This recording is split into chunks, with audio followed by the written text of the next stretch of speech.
नमस्कार दोस्तों, एस्ट्रोलॉजर कपिल मिश्रा में आपका हार्दिक स्वागत है। आज मैं आपको बताने वाला हूं गर्भाधान संस्कार के बारे में।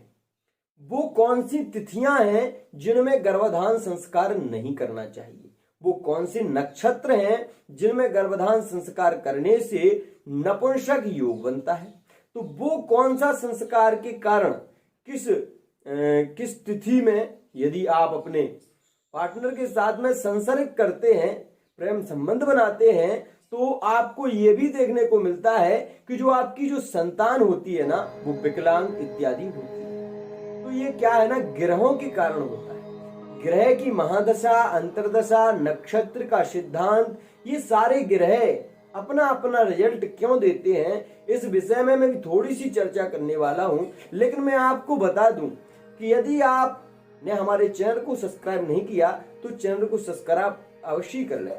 साथ ही वीडियो को आप बेल आइकन को प्रेस कर लें ताकि आने वाली जो वीडियो है मित्रों, वो सहजता से और सुलभता से आपको प्राप्त हो सके।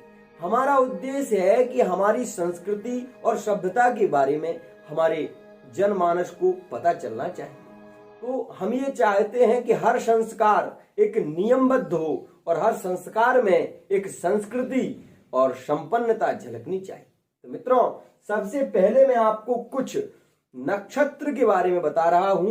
जिन नक्षत्रों के बारे में यदि आपको जानकारी है, तो इन नक्षत्रों में यदि आप के पार्टनर का इस दौरान अगर आपका संबंध उनसे होता है और उस समय में पीरियड का समय है और उस समय के बाद निवृत्ति में कुछ तिथियों को आपको त्यागना चाहिए, जो कि हमारा सनातन धर्म हमसे कहता है कि उन तिथियों में भोग प्रेम संबंध नहीं बनाना चाहिए। यदि आप ऐसा करते हैं तो आप बहुत बड़े पाप के भागी हो सकते हैं। तो विशेष ध्यान रखिए, क्योंकि संध्या काले तु संप्राप्ते कर्म चत्वारि वर्जयेत् आहारम मैथुनम निद्रा स्वायद्धम विस्मरणम भवेत्। हमारा शास्त्र, हमारा सिद्धांत कहता है कि 4 चीजों का त्याग कर दीजिए।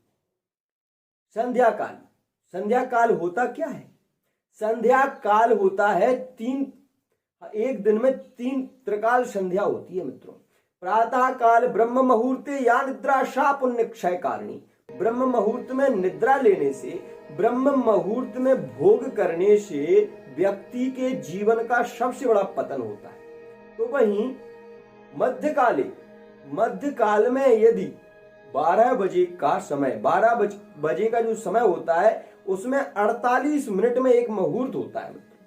48 मिनट का जो मुहूर्त होता है, यदि उसमें अब अपने पार्टनर के साथ में यदि प्रेम संबंध बनाते हैं, तो इससे बड़ा दुर्भाग्य आपके जीवन का हो नहीं सकता, क्योंकि वह समय संध्या का समय होता है और संध्या के समय में कभी भी संसर्ग नहीं करना चाहिए। वहीं गौधूली बेला का मतलब है सूर्य अस्त जैसे ही हुआ उससे 48 मिनट का जो समय होता है, वह गौधूली बेला होती है। पहले तो लोग गौधूली बेला के बारे में जानते थे। क्यों? क्योंकि गायों के खुर से जो उड़ती हुई धूल थी, उसे ही गौधूली बेला कहा जाता था। लेकिन आज के समय में तो गायें ही देखने को सड़कों पर मिलती हैं, धूल ही नहीं है, तो कहां गौधूली बेला समझ में आएगी। मित्रों, विशेष में बात कर रहा था 4 चीजों का त्याग करने। तो कथाएं भागवत में बहुत लंबी कथा है, कभी आप उस कथा पर भी ध्यान रखिए। आपको इतना मैं बता देता हूं कि हिरण्याक्ष और हिरण्यकश्यप का जो जन्म हुआ था, वो कश्यप जी के संध्या काल में ही उनकी पत्नी के साथ में उन्होंने प्रेम संबंध बनाया था, जिसके कारण उनकी 2 संतति हुई और दोनों संततियों के बारे में आपको बृहद जानकारी भी होगी। हम बात करने वाले हैं गर्भाधान संस्कार के बारे में। तो मित्रों, आइए सबसे पहले मैं आपको बता दूं कि यह गर्भाधान संस्कार किन नक्षत्रों में बहुत ही शुभ होता है और कौन से ग्रह इन नक्षत्रों के स्वामी भी है। आइए, हमारा शास्त्र कहता है, हमारा सिद्धांत कहता है मित्रों कि यह जो नक्षत्र में आपको बोर्ड पर दिखाई दे रहे हैं, उन नक्षत्रों की प्रधानता क्या है। तो नक्षत्रों की प्रधानता मित्रों यह है कि हरिहस्तानुराधश्च स्वाति वर्णवाशम और त्रिउत्तर मतलब तीनों उत्तरा, मतलब उत्तरा फाल्गुन, उत्तराषाढ़ा और उत्तराभाद्र, ये 3 नक्षत्र। और यहाँ पर कह रहे हैं हरि, तो ये श्रवण नक्षत्र, हस्त नक्षत्र, अनुराधा, ये 3 नक्षत्र मित्रों। और स्वाति, सतविषा, धनिष्ठा। अब अलग अलग बात भी बता रहा हूं आपको। यह जो नक्षत्र है श्रवण, रोहिणी, हस्त और श्रवण, ये चंद्रमा के 3 नक्षत्र। इन नक्षत्रों में जब आप अपने पार्टनर के साथ में संबंध बनाते हैं तो सुंदर और गुणवान संतान का जन्म होता है। ऐसा क्यों? क्योंकि जो चंद्रमा है ना, वो मित्रों, चंद्रमा अमृत का देवता है। और चंद्रमा से सुंदर आप ये देखेंगे, आपने अगर वेद में, पुराणों में सुना हो तो चंद्रमा सबसे सुंदर है। और भगवान शंकर को चंद्रमौलेश्वर भी कहते हैं। इसका एक यही कारण है क्योंकि भगवान शंकर की जो पिंडी है वहां पर उन्होंने चंद्रमा को धारण किया, तो उन्हें का नाम भी चंद्रमौलेश्वर पड़ गया मित्रों। अब ये जो स्वाति नक्षत्र है, स्वाति, सतविषा और आर्द्रा, ये 3 नक्षत्र राहु के नक्षत्र माने जाते हैं। लेकिन राहु के नक्षत्र में भी अगर प्रेम संबंध बनाते हैं तो जो बालक होगा उसका स्वभाव उग्र होगा, कटुकाच वाणी उसकी बहुत कटु होगी। मतलब वो बोलेगा तो ऐसा लगेगा कि क्या कह रहा है। तो मैं यही कहूंगा कि ये नक्षत्र आपके लिए दोनों थोड़ी सी नेगेटिव स्थिति में जा रहे हैं, तो इन्हें वर्जित ही मान लीजिए।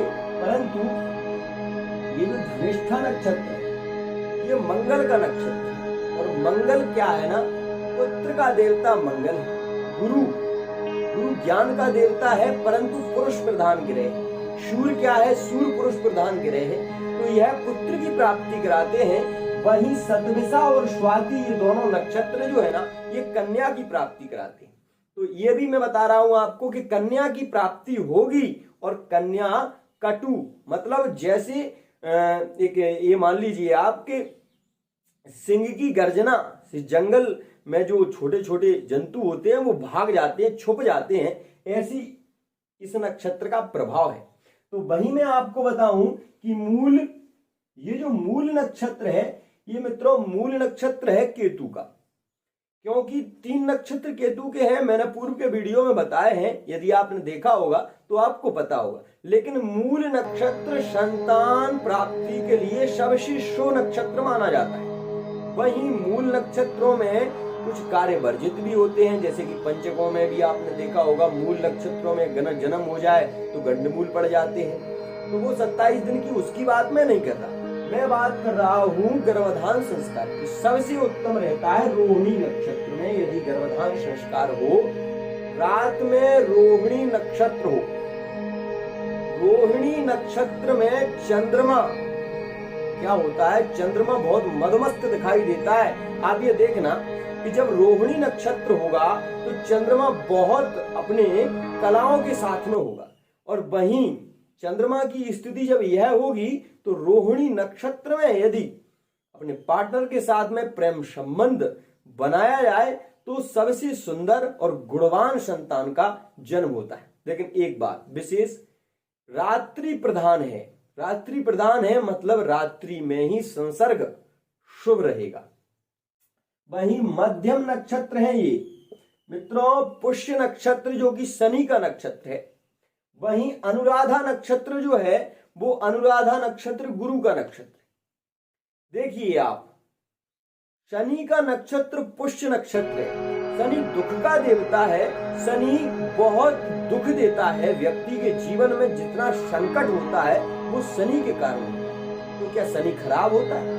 शनि खराब नहीं होता। अगर शनि खराब होता तो उसको पुष्य नक्षत्र ही नहीं दिया जाता, क्योंकि जो पुष्य नक्षत्र है वो सबसे शुभ माना जाता है। तो यहाँ पर पुष्य नक्षत्र में यदि आप अपनी पत्नी के साथ में, पार्टनर के साथ में संबंध बनाते हैं तो संतान का बहुत अच्छी संतान का जन्म होता है, न्याय प्रधान संतान, न्याय प्रधान होती है और शासन बहुत प्रिय होता है।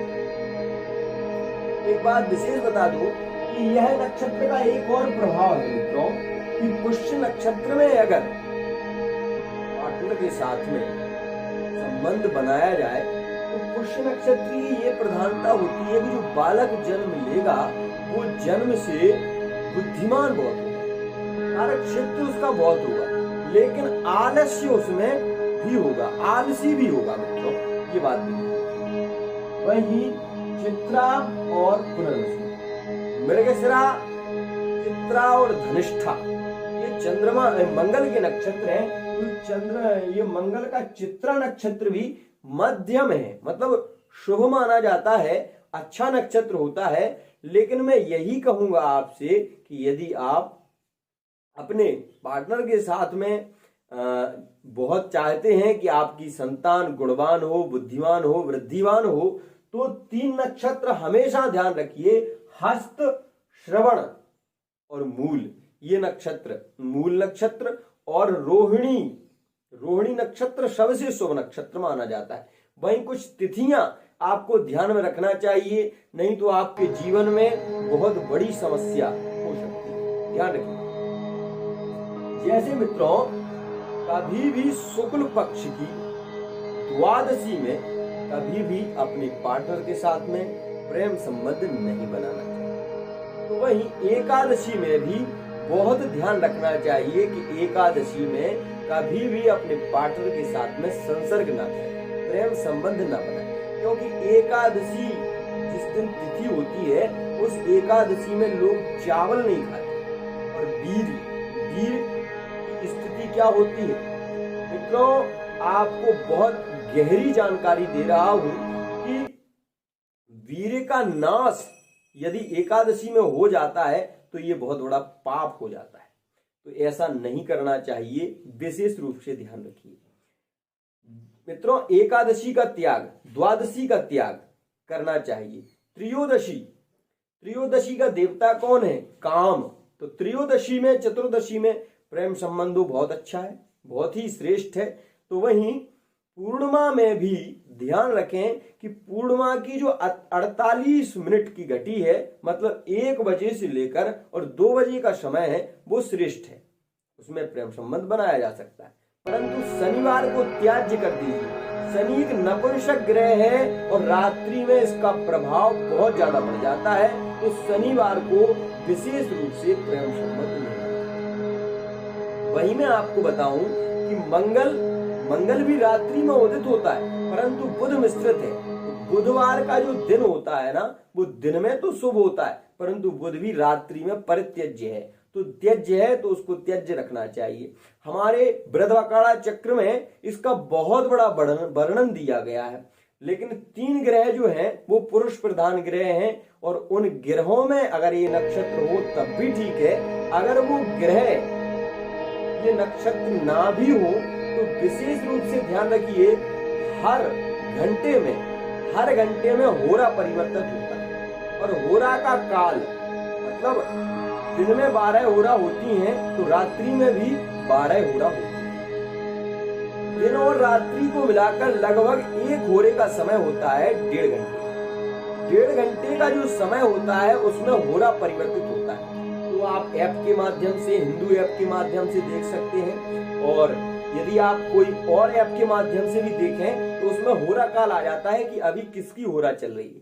तो होरा काल देखिए, मंगल का होरा जब चल रहा हो, गुरु का होरा जब चल रहा हो, तो उस काल में यदि आप जमीन से यदि कोई केस चल रहा है और उस पर भी आपको मंथन करना पड़ जाए तो ऐसी स्थिति में कर सकते हैं। मित्रों, आज के लिए इतना ही। आशा करता हूं ये वीडियो आपको बहुत पसंद आई। आज के लिए इतना ही। इसी के साथ वाणी को विराम। जय श्री राधे।